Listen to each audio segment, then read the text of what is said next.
Hello guys, welcome back to my channel mister and Mrs জানা family. চলে এলাম আবার একটা নতুন ব্লগ ভিডিও নিয়ে।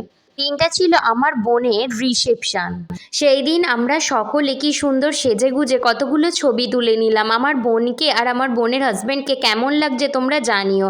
তারপর আমি আর আমার হাজব্যান্ড দুজনে কিছু কাপল পিক তুলে নিলাম। আমাদের দুজনকে কেমন লাগছে সেটাও কমেন্ট করে জানাতে ভুলো না। চলো আজ তোমাদের সাথে শেয়ার করব আমার বোনের রিসেপশনের মেন কোর্সে কি কি খাবার দাবার হয়েছিল। প্রথমেই পাতে পড়ে গেল পনির পাসিন্দা। পনির পাসিন্দাটা জাস্ট অসাধারণ হয়েছিল। দেখো আমি একটু ভেঙে নিয়ে সসে ডিপ করে স্যালাড দিয়ে খেলাম, জাস্ট অসাধারণ লাগলো। তারপর পাতে পড়ে গেল রুমালি রুটি আর তড়কা। তড়কাতে চিকেন কিমা দেওয়া ছিল, তাই অসাধারণ খেতে লাগছিল, দারুণ খেতে হয়েছিল।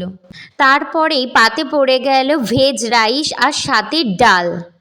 সত্যি ডালটা জাস্ট অসাধারণ হয়েছিল আর ভেজ রাইসের সাথে অসাধারণ লাগছিল।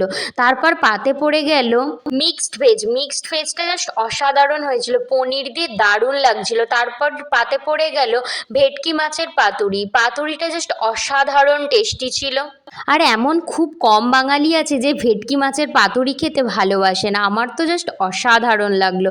তারপর চলে এলো মাটন কষা। এতদিন মাটন এত খেয়েছি যে আর মাটন না নিয়ে আমি চিকেন নিয়েছিলাম। তারপরে চলে এলো চাটনি আর পাঁপড়। তারপরেই পাতে পড়ে গেল রাজভোগ সন্দেশ।